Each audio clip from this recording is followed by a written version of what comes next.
देख रहे हैं डार्क फाइल्स। तो चलिए बढ़ते हैं आज की इस कहानी की ओर।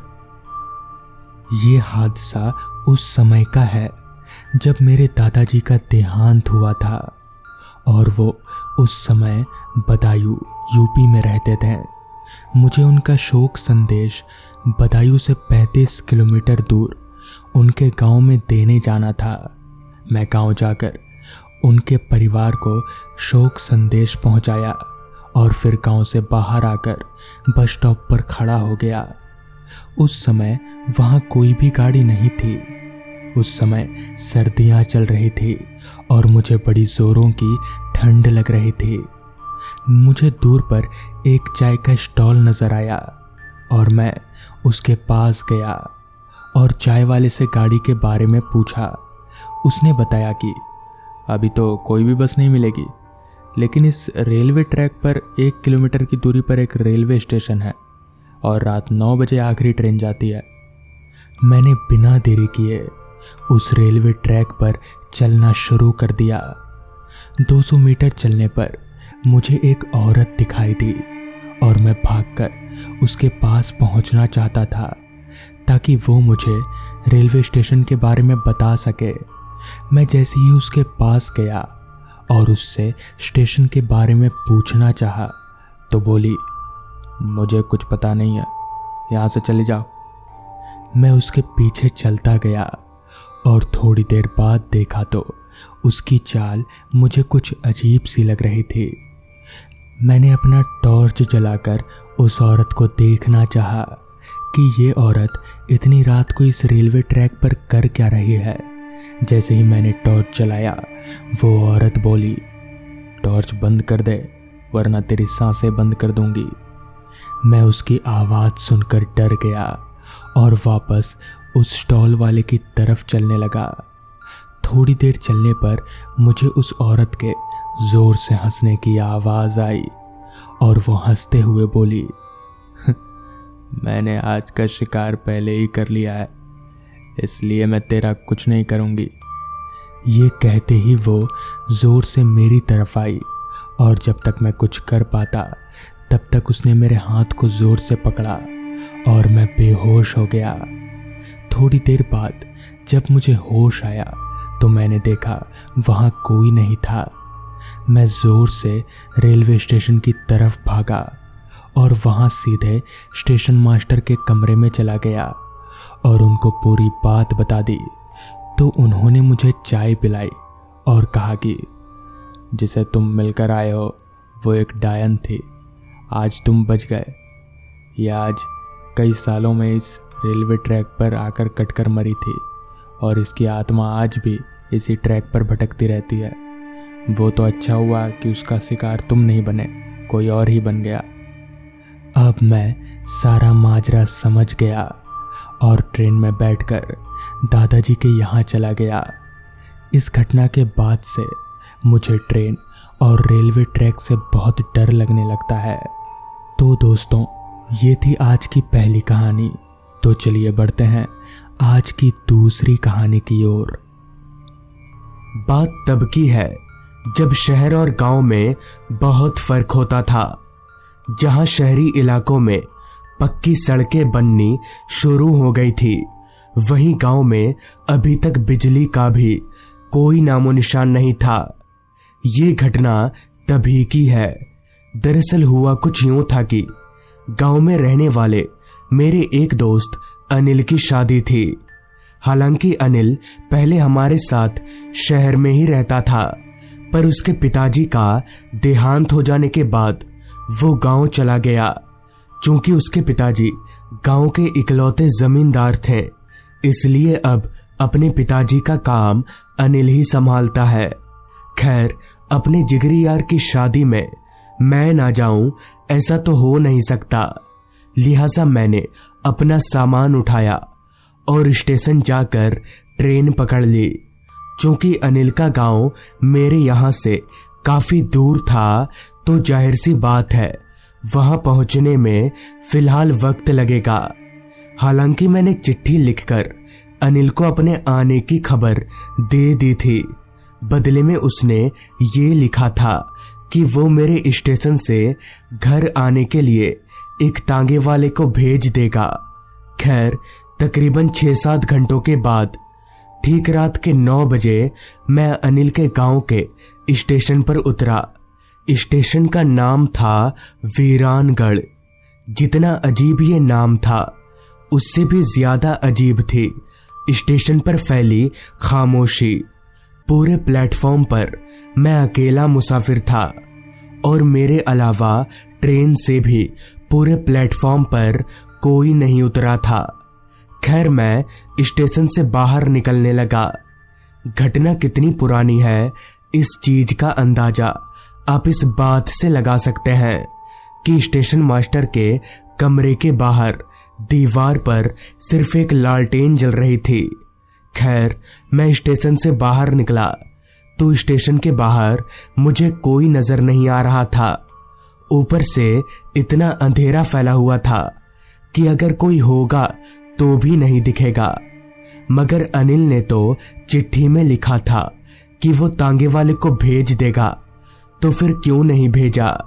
अभी मैं थोड़ा आगे बढ़कर खड़े खड़े ये सोच ही रहा था कि तभी ठीक मेरे पीछे से एक आवाज आई, अनिल बाबू के घर जाना है।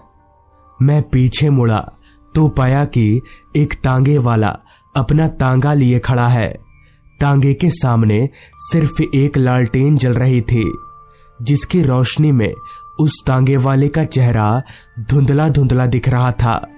तभी मैंने कहा, जी अनिल के ही घर जाना है।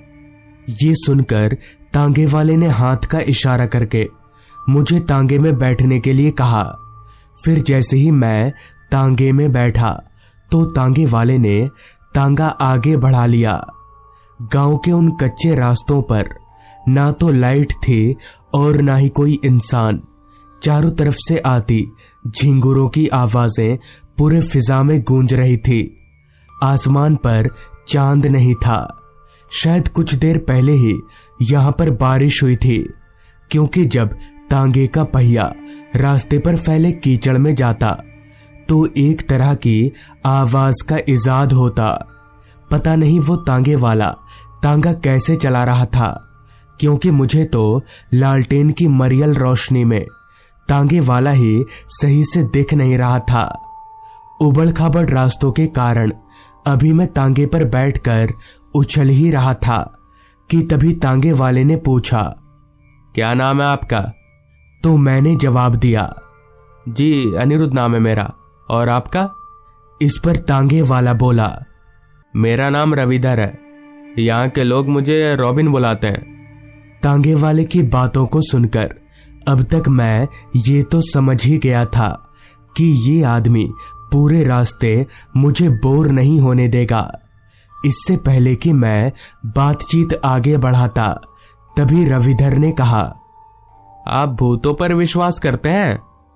रविधर के मुंह से अचानक ये सवाल सुनकर मैं थोड़ा चौंक सा गया और बोला, नहीं, पर आपने ऐसा अचानक क्यों पूछा? तो रविधर बोला, बस ऐसे ही पूछ लिया। मुझे पता था आप शहर के लोग ना इन सब चीजों पर विश्वास नहीं करेंगे। इस पर मैंने रविधर से पूछा, आप विश्वास करते हैं भूतों पर? इस पर रविधर बोला, जी पूरा विश्वास करता हूं, और अगर आप चाहें तो दिखा भी सकता हूं। हालांकि इस बात में दम तो नहीं था, मगर जिस हिसाब से रविधर ने यह बात कही थी उसकी आवाज में एक अलग सा कॉन्फिडेंस था।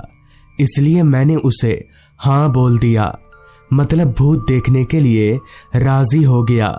जिस पर रविधर ने कहा, अभी थोड़ी देर बाद हम लोग जिस रास्ते से गुजरेंगे वहां एक बरगद का बड़ा सा पेड़ होगा, वहीं पर आपको भूत दिखेगा।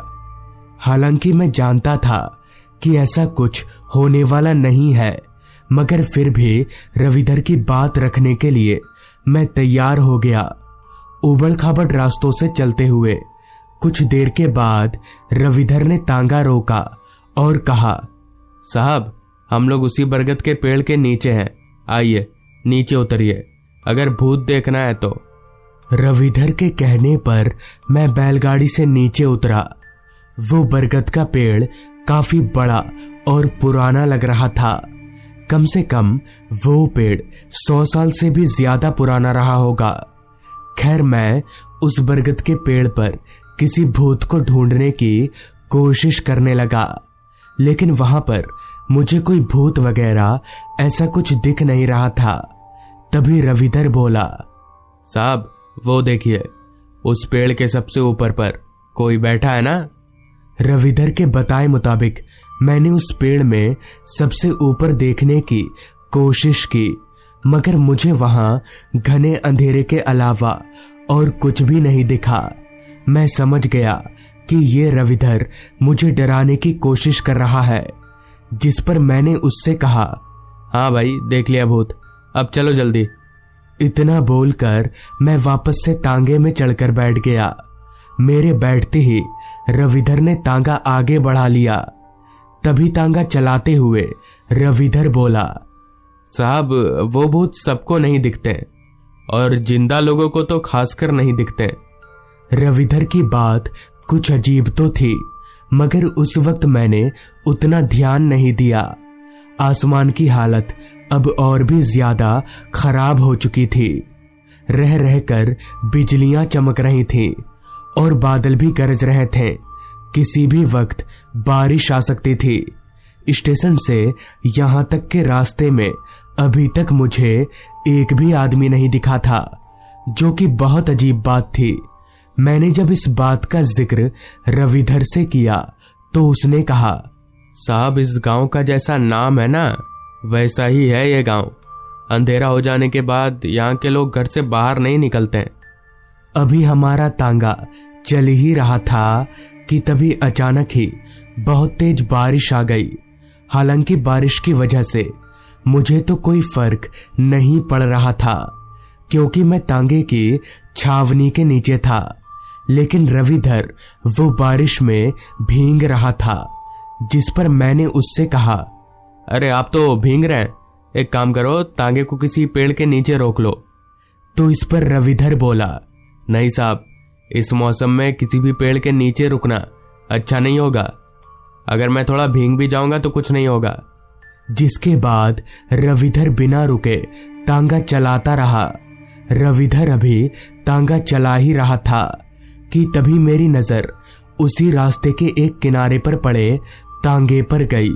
वो तांगा पूरी तरह से टूटकर बिखर चुका था। ऐसा लग रहा था जैसे कोई भारी भरकम चीज उसके ऊपर गिर गई होगी। इससे पहले कि मैं उस टूटे फूटे तांगे के बारे में रविधर से पूछता, तभी रविधर बोला, देखा साहब, मैं इसलिए पेड़ के नीचे रुकने से मना कर रहा था। आज शाम को ही हुआ ये सब। बेचारे की कोई गलती नहीं थी, वो तो चुपचाप वहां तांगा लेकर खड़ा था। इस पर मैंने कहा, सुनकर बहुत दुख हुआ। आप जानते थे इनको? तो रविधर बोला, जानता था। और कुछ देर चलने के बाद तांगा एक बड़े से घर के बाहर रुका। मैं समझ गया कि यही अनिल का घर होगा, क्योंकि देखने से ही लग रहा था कि वो किसी जमींदार का घर है। तभी मैंने रविधर से पूछा, तो यही है अनिल का घर? इस पर रविधर ने अपना सिर हाँ में हिलाया। रविधर से हाँ का इशारा पाते ही मैं तुरंत तांगे से नीचे उतरा। चूंकि बारिश अभी भी हो ही रही थी, इसलिए मैं दौड़कर घर में घुस गया। घर में घुसते ही मैंने देखा कि अनिल दरवाजे के सामने ही बैठा है। अनिल ने मुझे देखा, मगर मुझे देखकर उसके चेहरे पर जो खुशी आनी चाहिए थी, वो खुशी मुझे कहीं नहीं दिखी। तभी अनिल मुझसे बोला, भाई आ गया तू? पर तू आया कैसे? एक बहुत बड़ा मसला हो गया यार। मैं जिस रविधर काका को तुझे लेने के लिए स्टेशन भेजने वाला था, उनकी मौत हो गई है। रास्ते में ही उनके टांगे के ऊपर एक पेड़ गिर गया और उनकी मौत हो गई। अनिल से ये सुनकर मैं उसे बिना कोई जवाब दिए सीधे बाहर की ओर भागा, मगर वहां ना तो रविधर था और ना ही उसका तांगा। मैं समझ गया कि वो तांगा जो मैंने सड़क किनारे देखा था, वो किसी और का नहीं बल्कि रविधर का था। और रविधर को उस बरगद के पेड़ वाले भूत इसलिए दिख रहे थे क्योंकि रविधर जिंदा नहीं बल्कि मरा हुआ था, और शायद इसीलिए वो बारिश से बचने के लिए पेड़ के नीचे नहीं छिप रहा था, क्योंकि उसे मेरी जान की परवाह थी। उस दिन के बाद से रविधर मुझे कभी नहीं दिखा और ना ही वीरानगढ़ गांव में किसी और ने उसे देखा। तो दोस्तों, ये थी आज की कहानी। अगर आपको ये कहानी अच्छी लगी हो तो चैनल को जरूर सब्सक्राइब कर लें। तो मैं आपका दोस्त आर्यन जल्द ही मिलूंगा आपसे ऐसी ही एक डरावनी कहानी के साथ।